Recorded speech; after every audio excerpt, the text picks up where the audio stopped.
Let me reiterate the topic one more time. It's emerging trends in the creative space and the future of digital contents. They'll be doing justice to this, and we can't wait to hear what they have for us. Once again, thank you all for coming. Hello, everyone. Good afternoon. My name is Oluwatoni, and I'm the moderator for this session. Apologies, my voice sounds a little bit croaked. So what we're talking about here is emerging trends in the creative space. So one thing we have seen in the past, like 2 years especially, is that technology has changed how creatives work, how content works. Now there is AI, there's VR, there's XR, right? There's a lot of things that actually change how content can be delivered to their audience. And I will let my panelists on this session do justice to that as we go into the session. So I think I'm just going to start off with questions and let our panelists do justice to that. So I'm going to start off with a key question where we're going to be addressing trends in the creative space. So I think this question will go around to all of my panelists because everybody has something to say regarding their industry. So Tommy, I'll start off with you. So I'm going to ask you that what trends do you see in the creative space, particularly regarding the impact of technology and content creation and distribution? What are the new trends you are seeing that has changed how distributive content is being done? Okay, thank you, Tony. I hope everybody can hear me clearly. Good afternoon. It's a pleasure to be here. The descriptor up there says global marketing and communications leader, but that's a bit outlandish. That's LinkedIn stuff. I have a day job. I am in fintech marketing. I work for a company called InterSwitch. So I typically would be bringing perspective from a corporate side. I mean, we're talking about content creation. Everybody's a creator these days, but whether I like it or not, I'm a creator on the corporate side. So just for context, so that's what I do on a daily.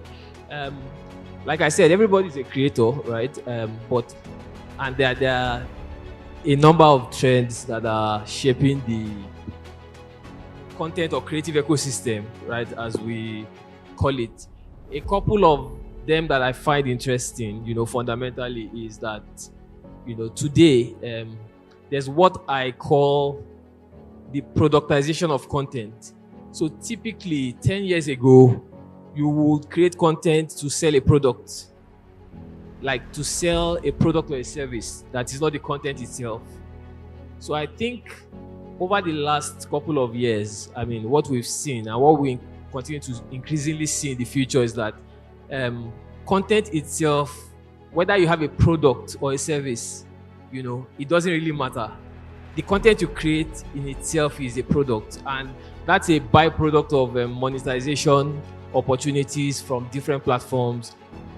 For example, YouTube had monetized many years ago, and very recently we've seen Meta start to monetize as well. So the fact that you can actually sell content that you create for fun, for me, that's a very important trend. And when you talk about young people who probably have degrees in architecture or engineering, not practicing what they studied in university, but just creating content.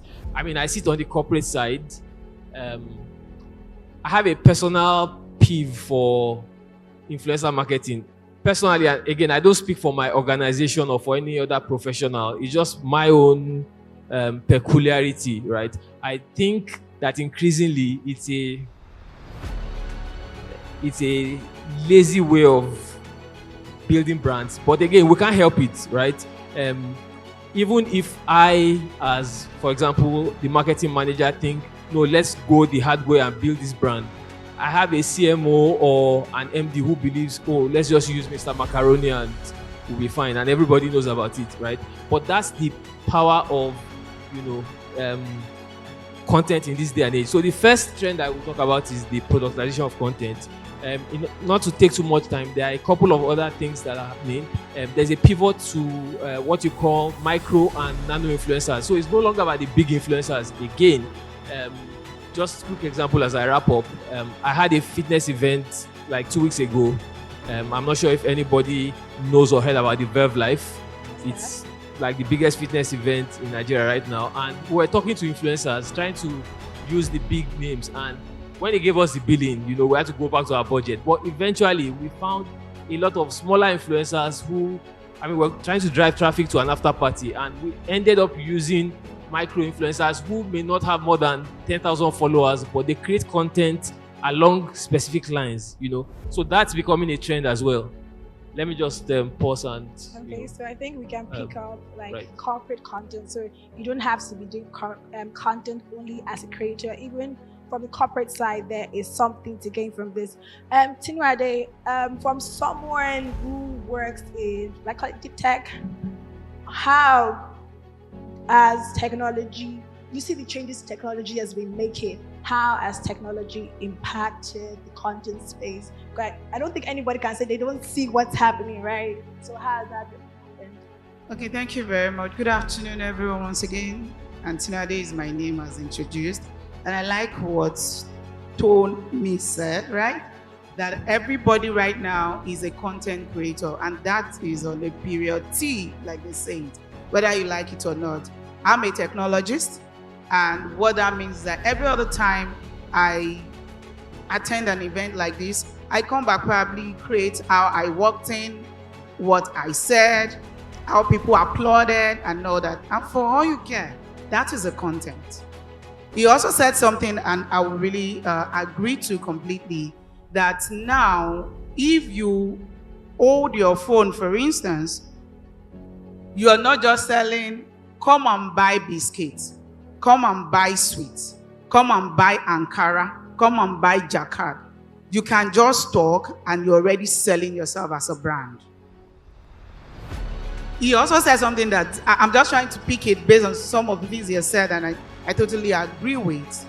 Now you see different content and you begin to wonder, thanks to all this algorithm, because I think when you're setting up all these platforms, they will ask you some of your interest area.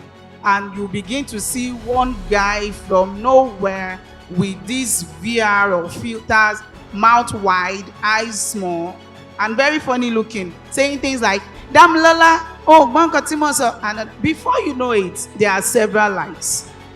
People are already asking them to influence for them, just like Interswift did. So the trend is not something you can just stop any moment from now. Is already viral. I wonder what the virologists are doing, because now everything is going viral. I also want to pick it from this angle that the trend had made us see that we have democratized all these big Hollywood kind of a thing. You need this, you need 10 media artists, you need 100. People now on their phone. In fact, content creation now lies in people's pockets. You take your phone, you take some shots, and before you know it, people are creating content. The one I love the most recently is the AI short films. I don't know if anybody has seen that yet. Has anybody seen? Depending on what you're looking for. I like the Bible stories for my children, right? And I'll check AI videos on David. And they will do, and I'm beginning to think, what is already happening? If it's a YouTube short, they have something they pay them. The number of views on the regular YouTube videos, they have something they pay them too. If they put this same content on Instagram and TikTok, and they get something for it. So technology, we cannot but say, had brought that amplification to content creation. Because I'm a technologist, I would just also want to bring it from the point of domain name systems. And that is why everybody in here also needs a .ng. If you have it already, I know previous session I mentioned things like that. Can you just wave to Nira?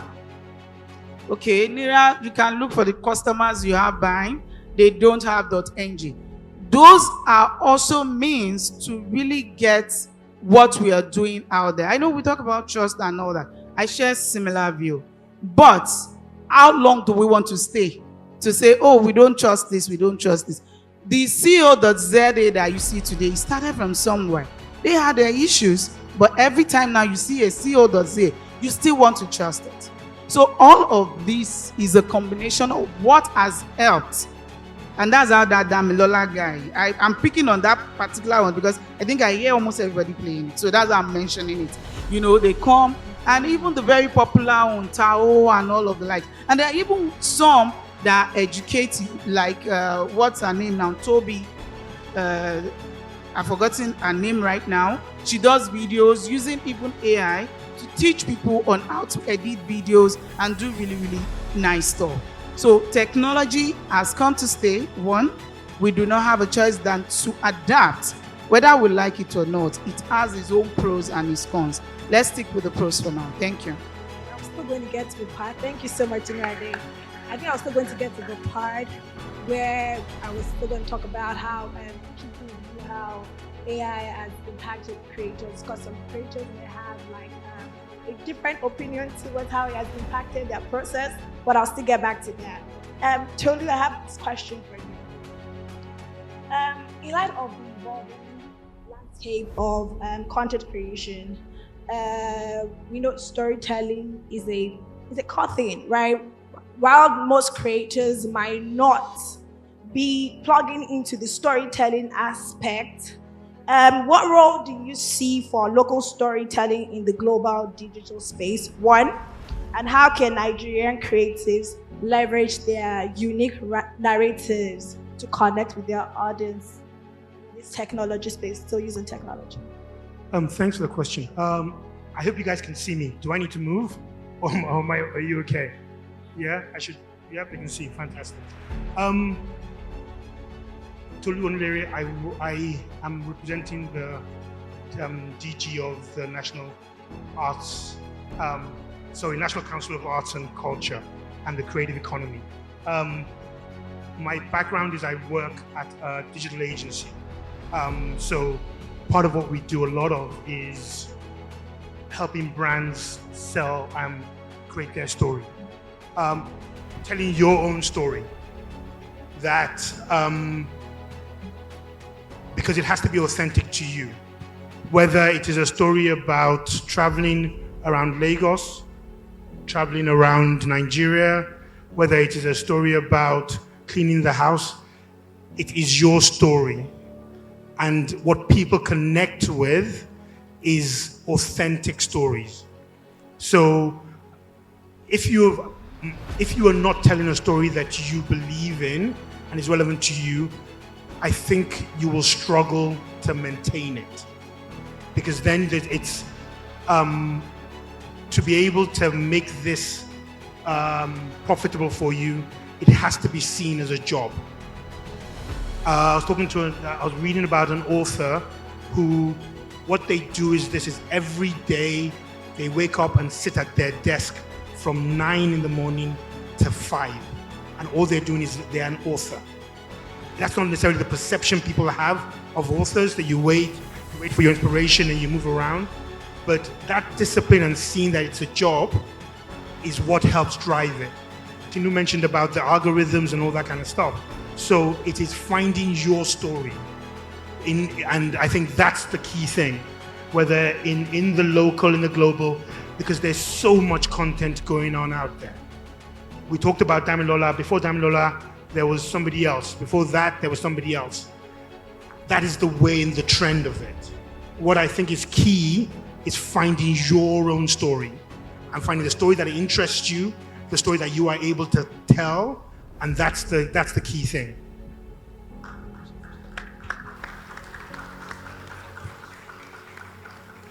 Thank you so much for that, Tolu. So I'm going to toe the line, as I said earlier, concerning AI, how AI has impacted content.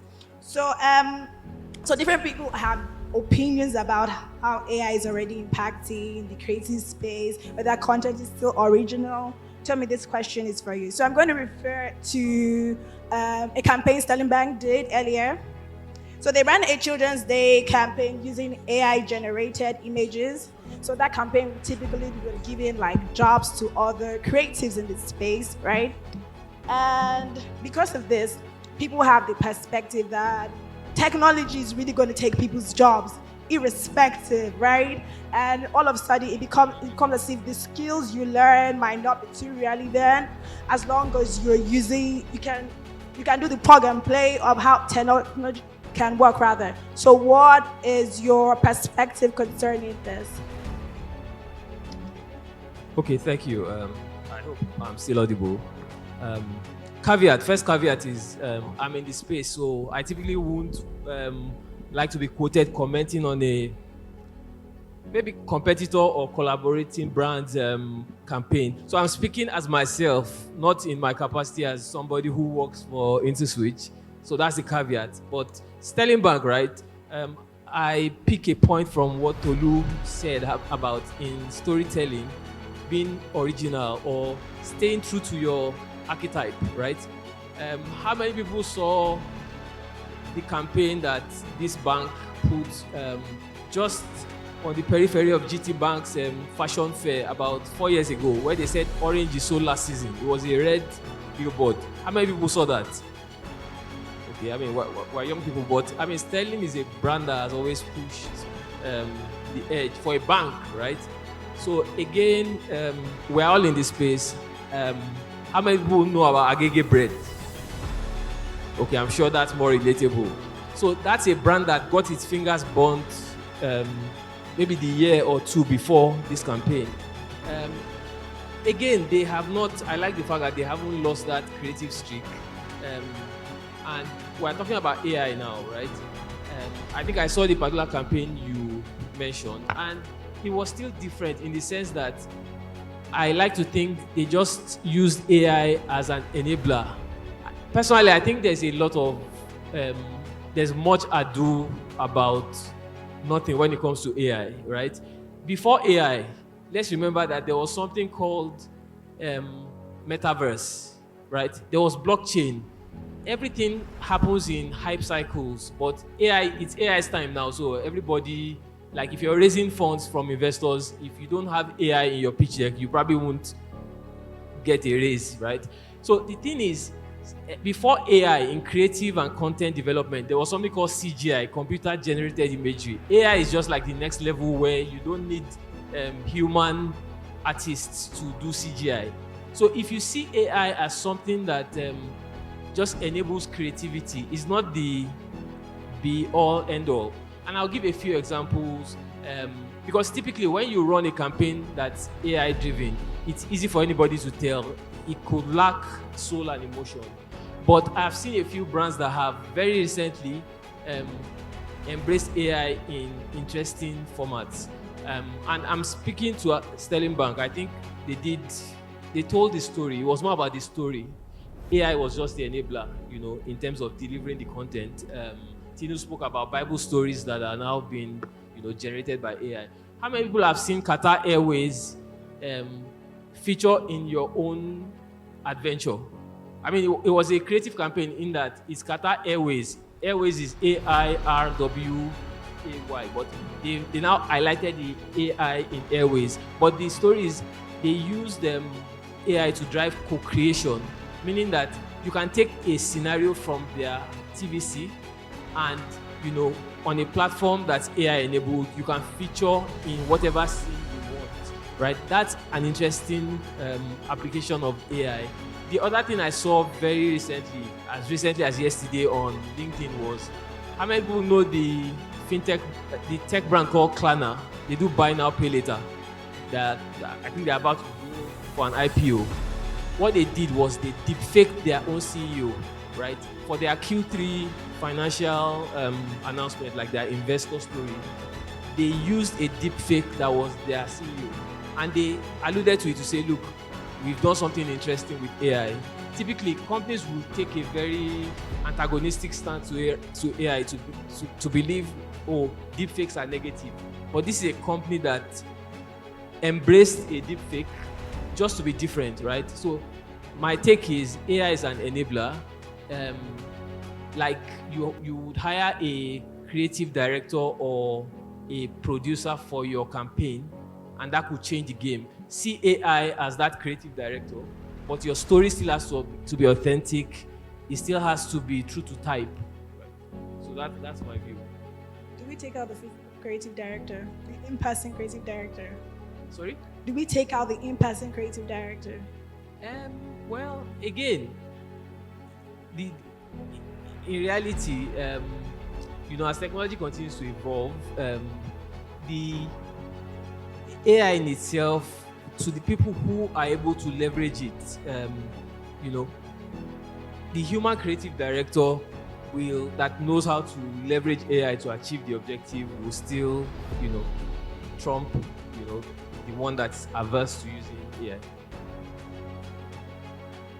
That's like a whole topic on its own. So I don't want to go into it in detail. Okay, still on that. I have a question for you.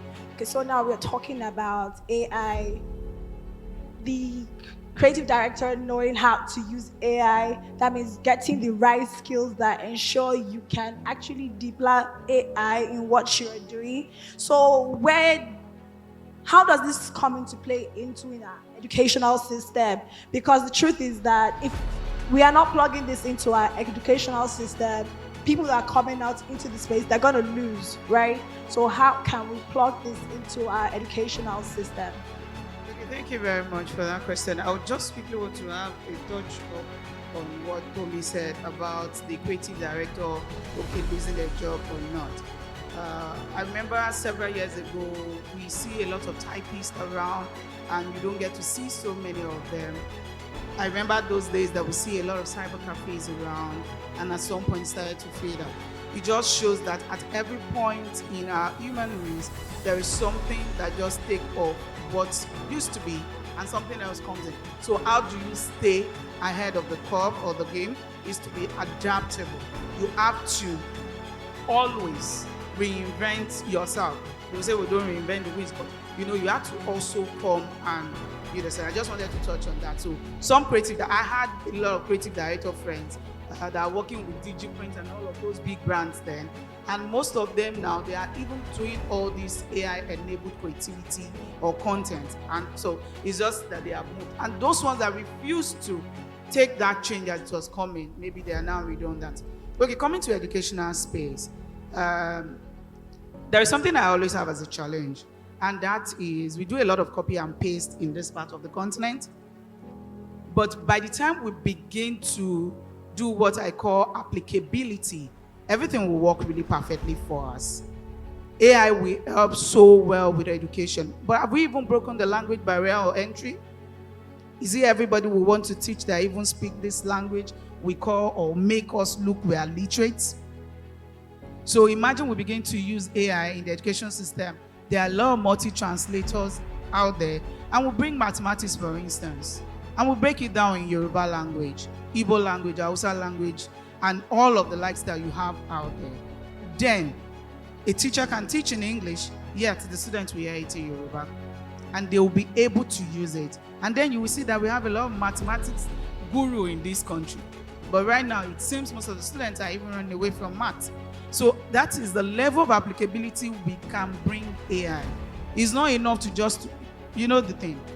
When we jump on technology in this part of the world, we even outdo the people that have done it. Yet we are consumers, so we'll do Snapchat. Some people cannot even take one picture out of 100 as original camera. It must be Snapchat, it must be this, it must be that. So I'm saying, if we want to use gamification to teach, for instance, and we want to use AI, we have a lot to our advantage.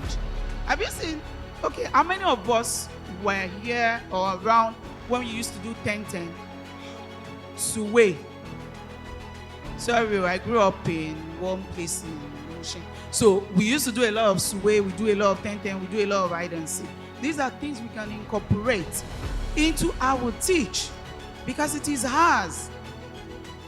It is not, I'm not saying Khan Academy and the likes aren't good, but I'm saying we have things that are relatable that we can use to teach. And AI, like Tommy said, is an enabler. It's not the end itself, it's a means to an end. And we can utilize that to our advantage. That much for now, I would say. Thank you. Tolu, as a creative, as a creative yourself, right? What is your perspective on this? Anybody who knows me the guys who are creative will be offended if I label myself as a creative. So I work with creatives. I wasn't given a party line to toe. So I'll give you again my point of view. I think I am scared less because of AI.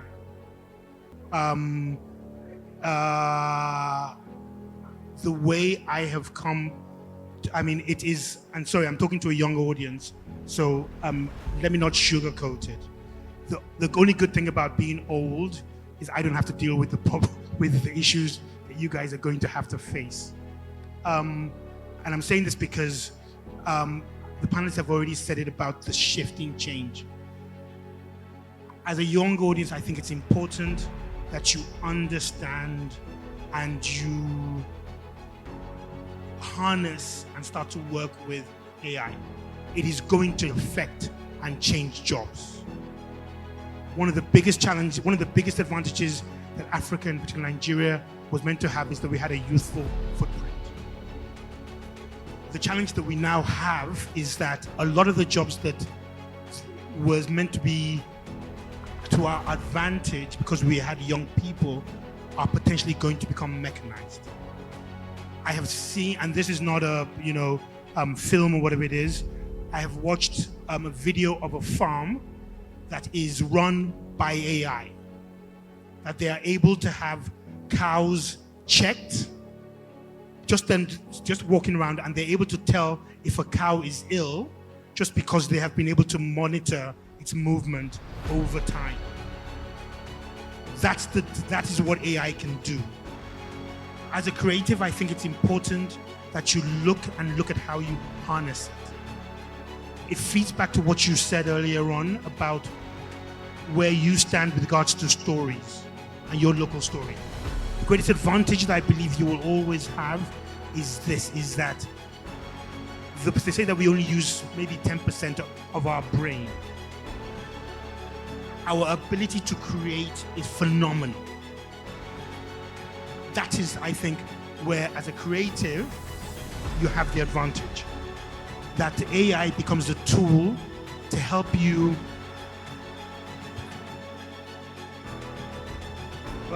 materialize your vision. I cannot draw a straight line if my life depended on it. But a few weeks ago, I had a concept in mind for an ad for a client of ours. I was able to go into ChatGPT, type in the prompt, and it came up with an image and an ad layout that I could never in my life do. That is the advantage of it. So, from a creative point of view, I think it's important. How many of you here, just by show of hands, have used ChatGPT? Fantastic. How many of you use it in the last week? Thank you. How many of you have used it to create an image? Thank you. How many of you are learning, how to write better prompts? How are you learning? By trial and error? Or are you formalizing that? Are you seeing what people are creating and picking up from that to see how it is you hone it and improve on it? Tinu said something very good, which is true. We are extremely resourceful. It is in our DNA. But we have a lot of challenges. We talked about how we fit this into education. We cannot wait for formalized education to help you.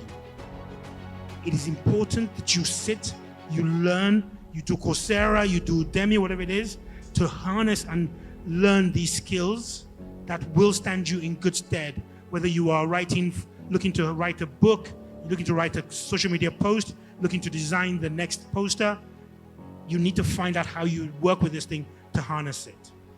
Thank you. So before we take like last questions, then ask the audience like if you have any questions. I think there's a QR code to scan to ask your questions. So just drop your questions before the session ends, then we'll take your questions. Thank you. Okay, so something I was saying is something Tony said earlier. And one thing I like is that I see the fashion space, right? I see brands outside Nigeria, the fashion space, they're using CGI, a lot of that in their ads. So a lot of times you feel like the fashion industry, right, might be the last to latch on to technology. So I'm saying that if at large the fashion industry itself is tapping into possibilities of technology, I mean, we have this right now and we can tap into it because there is great potential in it. And something Tommy also said was when it's mentioned that the creative director that uses technology, yes, it will outperform the other, because at the end of the day, brands will still need to be somebody, right, that knows how to use that technology. So the truth is knowing how to use it in this moment. Yes, there are trends, but the truth is to remain valuable, you must be on top of things rather, know how to navigate things. And so that is very key, especially as the content space will keep changing. This is not the last of it, right? There's another big change going to come. And just as this shift happened, right, another shift will happen. All we need to do is be ready, be prepared, always learning to make ourselves better. So I'm going to ask the last question. So I'll start with you. Something I would say is that the DNS is foundational, right, to the digital space, to the content space. All of that is on the content space. Doing that on DNS, and these emerging trends are also impacting the DNS, and that's changing how things are done. What do you see as the future of the content space with the possibilities we have? Okay, thank you very much for that question. I think about 3 weeks ago, thereabout, I was at a road show, and there's something I heard about the niche top-level domain. That means maybe if I get sponsors, I will now have tinu.photography or tinu.fashion. By the way, I did a bit of fashion before I went to the university. And there's a lot, honestly, that domain name systems can do for us. By the way, how do we even think all of these things we say viral, that I was looking for virologists the other time, had come to be in this magnitude? It's because something holds the internet's foundation. You know, then we used to joke about, the networking and connectivity space, right? And there's something we call public IP addresses and private IP addresses. And quickly, I'll just explain. Public IP addresses are those routable IP addresses that somebody anywhere on the internet can probably locate, trace, except maybe there are some other firewalls and all that. Why private IP addresses looks like those nicknames we call ourselves in the house that we don't want outsiders to hear. But we know that if I say TI, that's Tino. If I say T, is Tony, and all of that. If then Mark Zuckerberg did not have access to be able to develop Facebook then as a project on the public IP address, how would we have seen it? So also is the domain name systems now. When nothing is there to help you translate all of these millions of platforms, IP addresses to a name that is understandable, that every one of us can go, we have applications we run on them, then we won't be talking about this topic. So we cannot underestimate, and for everything we talk about now, we have to look at security also by design, which had lacked in the very beginning, and we bring it in now. So we also are ambassadors to safeguard the DNS. There is a DNSSEC where we come about now and say, oh, this is how we secure, and even more things to come in the form of quantum computing and all. We cannot underestimate the power of domain name systems, because this content virality we are talking about, or making content in our pockets, is actually safeguarded by this simple technique or I don't know if to call it a platform now, that sits behind the internet. There's a call to duty for everyone, by the way. The NERA will say that we have the registry, we all can actually play a part. Imagine if everybody seated here has their own website, as it were. Can anybody just imagine what will happen? You have your own blog. You can wake up in the morning and the dream you have, you interpret it in a way that people can get lessons from it. Not necessarily. Okay, let me just ask the question. What happens if your LinkedIn profile is blocked? Or your Instagram page is, how they say, they lock it or block it? Do you have any platform of your own that you can still reach out to your audience? How many of us? Okay, just one person. Do you see what I'm trying to say? So if tomorrow you wake up, your LinkedIn platform is blocked because they suspect fraudulent activity, or Instagram or something, you might not even have any way. But imagine you have your own domain registered, you have your own website that you can put it. You'll be able to. So we cannot underemphasize the importance of DNS and what it does. Thank you. Thank you, Pastor. Okay, Tolu, as regards opportunities, so as regards the future of digital content, right? How can Nigerian creatives, right? How can they tap into it to get the most out of it as regards technology and how their content will change? It's to be passionate about it. I mean, that's key and core.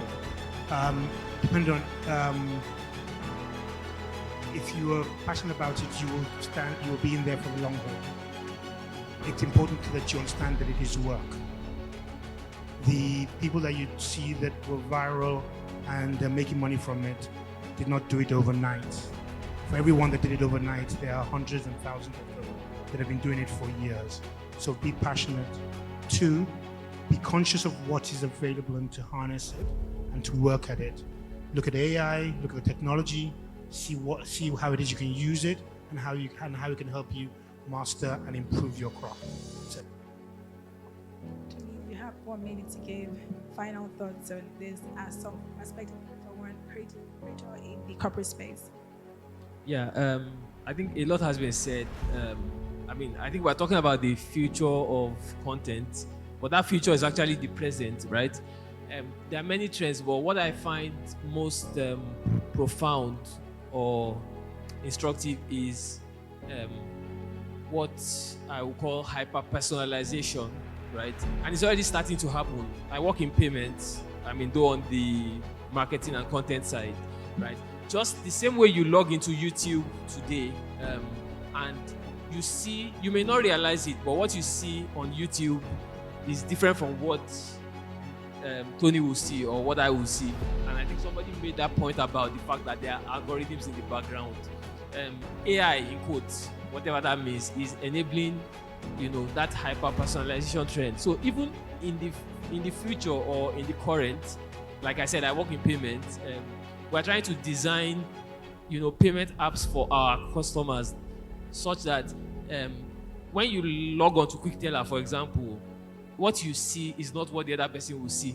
So for me, I just find that trend of personalization, the extent to which it's going, very interesting. And it's got implications for content creators as well, right? Because there are different demographics and psychographics of people. But I think the import for a creator will be also, stay true to type. There are people who would consume your own type of content. The algorithms will take care of that, but it's just going to be interesting to see where we go with this hyper-personalization in the next few years. Thank you so much. I think there's been a lot. I don't think there's been a lot that's been shared today.